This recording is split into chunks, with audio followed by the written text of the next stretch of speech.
Hello friends, myself Mahak Rastogi. Welcome to my YouTube channel Prabha Rastogi. आज मैं अपने चैनल प्रभा रस्तोगी पर आपके लिए मैथ्स की हाई स्कूल की वीडियो लेके आई हूँ। आज से नया सेशन स्टार्ट है, तो आपको हमारे चैनल पर हाई स्कूल और इंटरमीडिएट की ऑल सब्जेक्ट की वीडियो प्रोवाइड कराई जाएंगी। तो आज मैं सबसे पहले आपके लिए हाई स्कूल मैथ्स का पहला चैप्टर रियल नंबर का वीडियो आपके सामने लेकर आई हूँ। चलिए अब देखते हैं, अपने टॉपिक की ओर चलते हैं और देखते हैं रियल नंबर होती क्या है। और एक बात और, अगर आपको कोई भी डाउट हो तो आप कमेंट जरूर करिए। आप कमेंट करेंगे तो आपके डाउट्स भी क्लियर कराए जाएंगे। चलिए हम अपने टॉपिक की ओर चलते हैं, रियल नंबर। अब वास्तविक संख्याएं होती क्या हैं? तो सबसे पहले संख्याएं क्या होती हैं? संख्याएं मतलब ऐसे समझ सकते हैं, मतलब गिनने के लिए हमें जिस चीज़ की जरूरत पड़ती है, मतलब अगर हम ऐसे अपनी लैंग्वेज में समझें तो मतलब कोई भी चीज़ हो, कोई भी वस्तु हो, उसको गिनने के लिए हमें किसी ना किसी चीज़ की ज़रूरत पड़ती है। जैसे हमारी फिंगर है, अगर हम फिंगर की काउंटिंग करें तो 1 2 3 4, ये जो 1 2 3 4 काउंटिंग करने के लिए जो हमें इनकी ज़रूरत पड़ रही, इन्हें ही हम नंबर्स कहते हैं। अब देखते हैं वास्तविक संख्याएं होती कितने टाइप की हैं। अब वास्तविक जो हमारी नंबर्स होती हैं, संख्याएं हमारी दो प्रकार की होती हैं। एक तो हमारी होती है वास्तविक संख्याएं,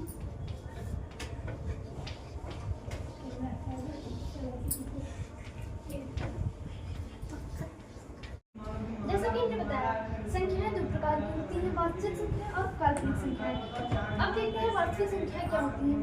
वास्तविक संख्याएं वो संख्याएं होती हैं जिन्हें हम स्केल नंबर पे हम जिन्हें प्रदर्शित कर सकते हैं। जैसे कि देखते हैं, हमारी स्केल नंबर होती है ऐसे,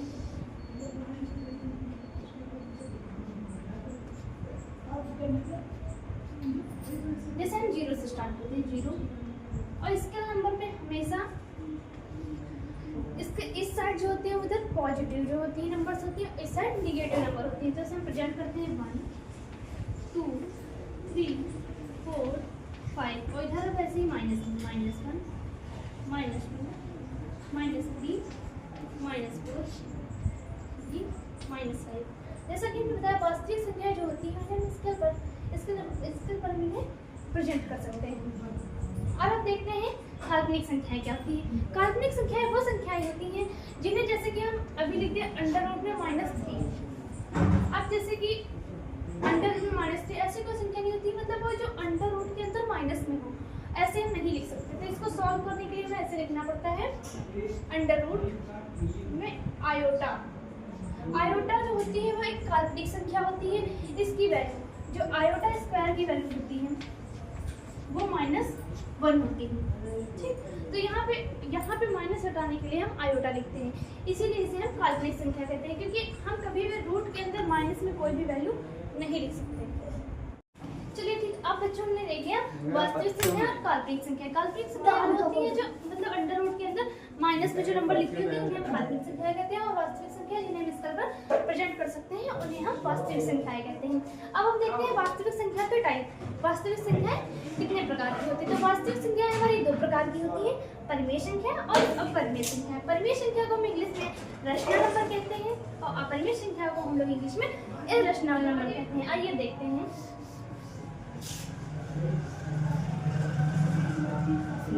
वास्तविक संख्याएं दो प्रकार की होती हैं। सबसे पहला परिमेय संख्याएं और दूसरा नंबर होता है अपरिमेय संख्या।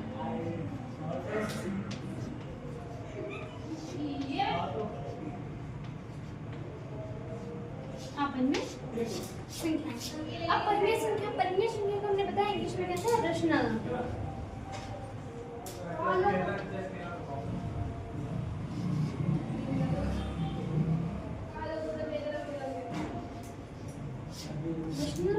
और जो अपरिमेय संख्याएं होती हैं इन्हें हम इंग्लिश में कहते हैं इरैशनल नंबर।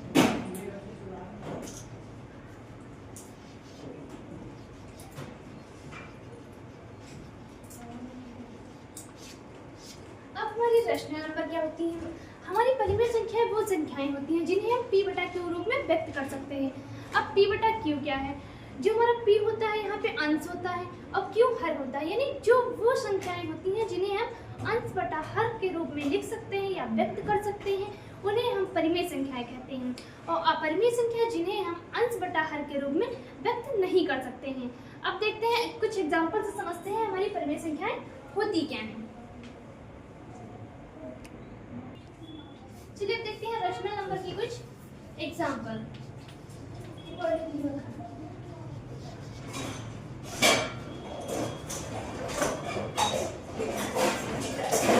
अभी हमने बताया रेशनल नंबर वो होती हैं जिन्हें हम p बटा q के रूप में लिख सकते हैं, यानी इन्हें हम p बटा q के रूप में प्रदर्शित करते हैं। अब यहाँ p क्या होता है?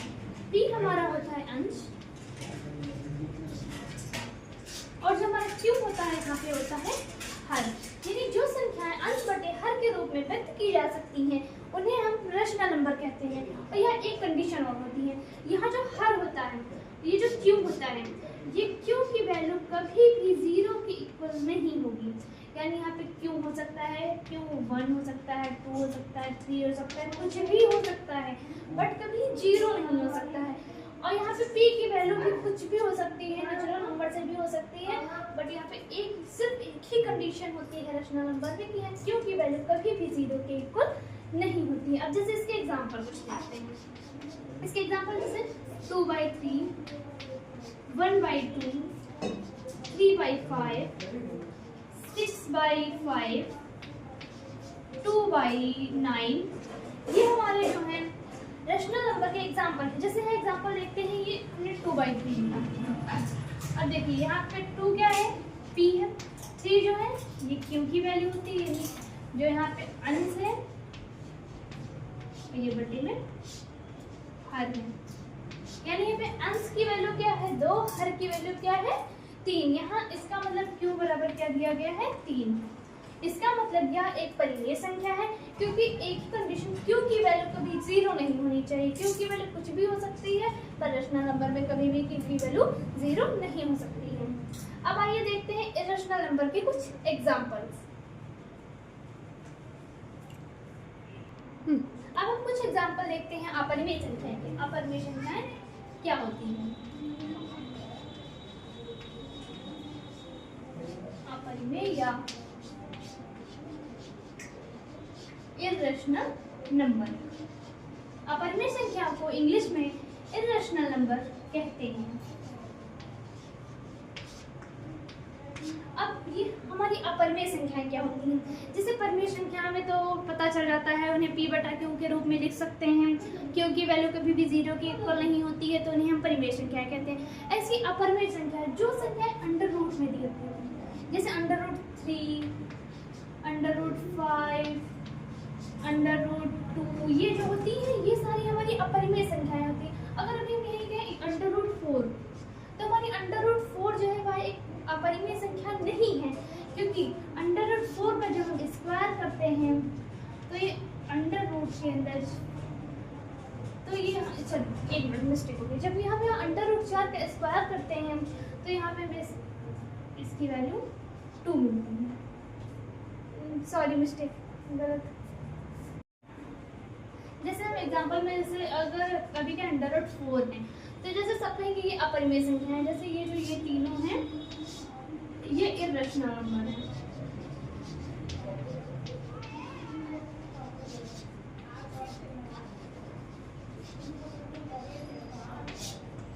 तो मतलब कुछ बच्चे सोच लेंगे ये भी इरेशनल नंबर है, तो ये इरेशनल नंबर नहीं है, क्योंकि इन लोगों इनका वर्ग नहीं निकलता। ये 4 जो होता है ये 2 का वर्ग नहीं है।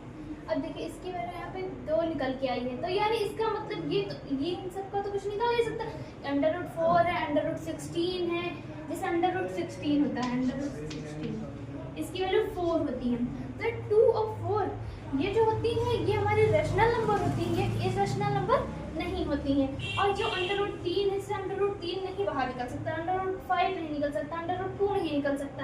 तो ये सब अपरिमेय संख्या है। √4, √16, √25।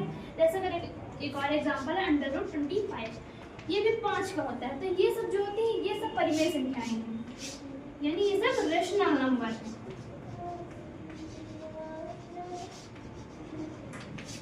ये सब रेशनल नंबर है, इन्हें हम इरेशनल नंबर नहीं कहते। जैसे कि हमने आपको नंबर्स के बारे में बता दिया। नंबर्स हमारे 2 टाइप्स की होती हैं, वास्तविक संख्या और काल्पनिक संख्या। और हमारी वास्तविक संख्याएं भी दो प्रकार की होती है, परिमेय संख्या और अपरिमेय संख्या। अब इसी सीरीज में हम आगे बढ़ते हुए अब हम आपके चैप्टर का एक टॉपिक विभाज्यता या डिविजिबिलिटी का रूल हम आपको बताने जा रहे हैं। चलिए अब देखते हैं कि विभाज्यता क्या होता है। जैसे कि हम देखते हैं विभाज्यता,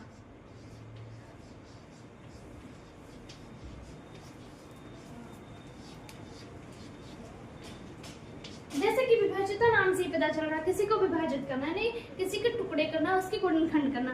जैसे इससे ये होता है विभाज्यता, जैसे मान लो हमको एक नंबर दी है 24, 24 में एक नंबर दी गई। अब ये मान लो हम कह रहे हैं 24 6 से डिवाइड होती है। आपको मान लो जैसे 24 6 से डिवाइड होती है, तो क्या 24 से 6 से ही डिवाइड होगी? नहीं, 2 से भी होती है, 4 से भी होती है, 6 से भी होगी, 8 से भी। पर ये जानने के लिए हमें विभाज्यता का नियम मिला। जैसे देखो अगर 24 है, अगर जैसे हम लोग अपने छोटे क्लासों में 8th में 7th में करते आए हैं लासा निकालते हुए, अगर हम ऐसे 24 का लासा निकालें तो ये सबसे छोटी संख्या से पहले करते हैं और सबसे छोटी संख्या 2 होती है। अगर हम 2 से करते हैं तो देखो 2 2 2 4।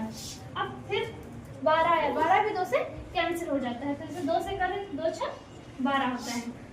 अब 6 भी 2 से डिवाइड हो जाता है, 2 3 6। अब जो 3 है, 3 सिर्फ 3 से ही डिवाइड होगा, वो 2 से डिवाइड नहीं होता है, तो 3 से डिवाइड करते हैं 1। अब देखिए इसका मतलब है जो 24 है 6 से नहीं 3 से भी डिवाइड होगा, 2 से भी डिवाइड होगा। जैसा कि भी हमने आपको बताया, जैसे 24 है 6 से डिवाइड होगा, 8 से डिवाइड होगा, 2 से डिवाइड होगा, 3 से डिवाइड होगा। जैसे हम जब गुणनखंड करते हैं इसका विभाज्यता का नियम भी बताता है। जैसे अगर 24 सिर्फ 6 से नहीं 2 से भी डिवाइड होगा, 3 से भी। अगर हम अब इसको लिखें जैसे सीरीज में जैसे लिखते हैं तो 24 बराबर देखो 2 गुणे 2, अब ये वाला 2 2 2, अब ये 3। अब देखिए जिससे इससे पता चल गया जो 24 है वो 2 से भी डिवाइड होगा, 3 से भी डिवाइड होगा, 6 से तो डिवाइड होता है। अब चलिए हम नेक्स्ट एग्जांपल इसी में लेते हैं अपना।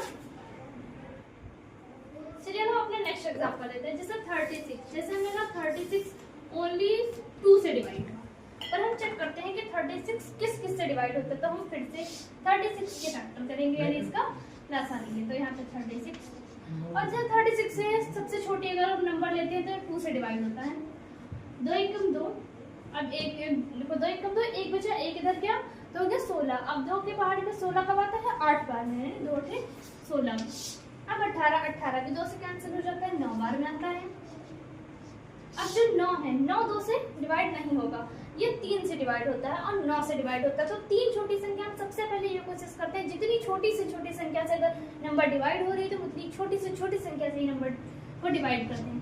3 से हो जाएगी तो ये 3 ही बार में रुकता है। अब 3 है तो 3 तो सिर्फ 3 से ही डिवाइड होता है, तो 1। अब इसको कैसे लिखते हैं देखते हैं। इसको लिखेंगे 36 इक्वल में ये वाला 2, अब ये 2, अब 3 इंटू में 3। अब देखिए यहाँ पे हमने बताया था कि 36 से 2 से डिवाइड होता है। इससे आपको बताया कि 36 से 2 से डिवाइड होता है, पर यहाँ जब हमने इसकी गुणनखंड की, इसका लासा लिया, तो पता चला 2 से भी डिवाइड होता है, 3 से भी डिवाइड होता है।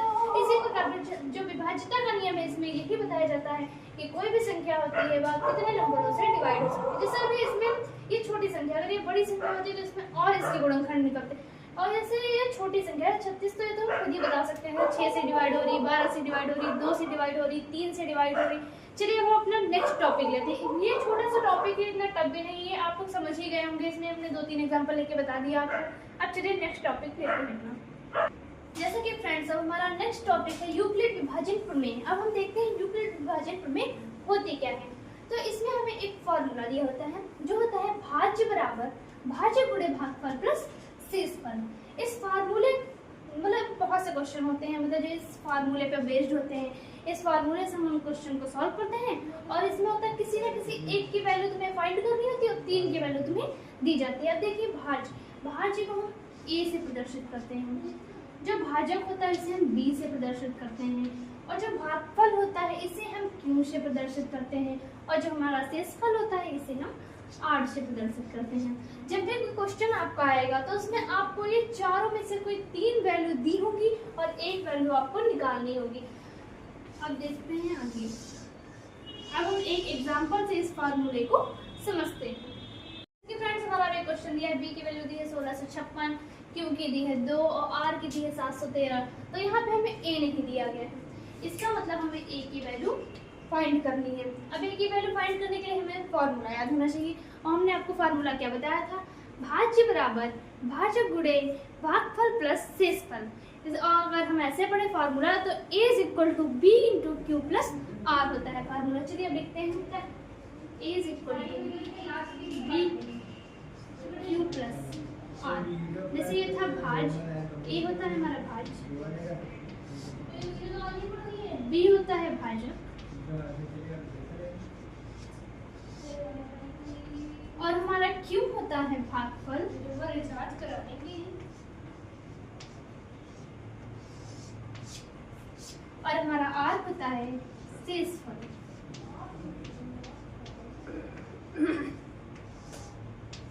अब ये हमारा जो फार्मूला है, इसी फार्मूले में हम ये सब वैल्यू पुट कर देंगे और हमारी A की वैल्यू फाइंड हो जाएगी। अब देखते हैं यहाँ पे A की जगह में कुछ नहीं दिया गया तो A को हम A ही रखेंगे, B की जगह में हमें 1656 दिया है तो हम यहाँ 1656 रखेंगे। अब यहाँ पे देखो पूरा, अब क्यों की वैल्यू हमें 2 दी गई है तो हम यहाँ 2 रख दें, फिर प्लस। अब R देखते हैं, R की हमें 713 दी हुई है। चलिए अब हम इसे सॉल्व करते हैं। अब हम 1656 को 2 से गुणा करते हैं, तब देखिए कितना आता है। अब देखो 6 दूनी 12, 5 दूनी 10, 1 11, 6 दूनी 12, 1 13, 2 1 कम 2 1 3। अब देखिए हमारा यह है 3312। आज हम 3312 में 713 ऐड करेंगे तो अब देखिए ऐड कैसे करते हैं। अब देखिए 3 2 5 1 1 2 7 3 10 का 0 हासिल चला 1 3 1 4, यानी हमें A की वैल्यू 4025 मिली। यही हमारा आंसर है। अब देखिए कितना इजी था, ये हमारी इक्वेशन थी, ये हमारा फार्मूला है, a is equal to B Q plus R. हमें यहाँ b की वैल्यू दी है 1656, q की दी है 2 और r की दी है 713। अब बस इस वाली जो ये वाला हमारा फार्मूला मेन फार्मूला, इसमें हम बस वैल्यू पुट करते हैं। अब देखिए a की जगह में कुछ नहीं दिया था तो हमने जो कुछ नहीं दिया था उसमें ऐसे लिख लेते हैं, a की जगह कुछ नहीं था तो a लिख लिया। अब यहाँ b की जगह हमें 1656 दिया था तो 1656 लिख दिया। अब देखो फिर यहाँ पे गुणा के बाद क्यू की वैल्यू में 2 दी थी तो हमने 2 यहाँ रख दी। अब प्लस आर की वैल्यू यहाँ 713 दी है तो हमने यहाँ पे 713 रख दी। अब जब हम 1656 को 2 से मल्टीप्लाई करते हैं तो 3312 आता है, और 3312 में जब हम 713 ऐड करेंगे तो 4025 आता है, जो हमारी ए की वैल्यू, और यही हमारा आंसर है। चलिए हम कुछ और एग्जांपल लेके आपको समझाते हैं कैसे हम इनकी वैल्यू फाइंड करते हैं। चलिए दोस्तों, अगर आपको कुछ भी नहीं समझ में आ रहा है या कुछ डाउट्स हैं तो आप कमेंट करिए, हम आपके डाउट्स क्लियर करेंगे। चलिए हम नेक्स्ट एग्जांपल देखते हैं। यहाँ भी हमें ए की वैल्यू कुछ नहीं दी गई, ए की वैल्यू फाइंड करनी है। बी की वैल्यू दी गई है 4052, क्यू की दी गई है 3 और आर की दी गई है 400। फिर से हमारा वही अपना पुराना फॉर्मूला ए बराबर B into Q plus R. फिर से हम इसमें अपनी वैल्यू पुट करते हैं और हमें आंसर मिल जाएगा। अब देखिए यहाँ भी हमें ए की जगह पे कुछ नहीं दिया गया, तो कुछ नहीं होता तो हम वही रखते हैं। और बी देखिए, बी हमारा यहाँ पे दिया है 4। यहाँ देखिए हमारा जो बी दिया है, क्यू दिया है, आर दिया है, बी दिया है। अब बी की वैल्यू हम यहाँ पे पुट कर देते हैं। क्यू की वैल्यू हमें 3 दी गई है तो हम यहाँ क्यू की वैल्यू पुट करते हैं, प्लस आर की वैल्यू हमें यहाँ 420 दी गई है तो हम यहाँ 420 पुट कर देते हैं। जब हम इस बी की वैल्यू को 3 से मल्टीप्लाई करते हैं तब देखते हैं क्या आता है। चलिए मल्टीप्लाई करें, 3 दूनी 6, 5 दिया 15 का 5 हासिल चला 1, जब 0 पे करेंगे तो यहाँ पे 1 और 4 दिया 12।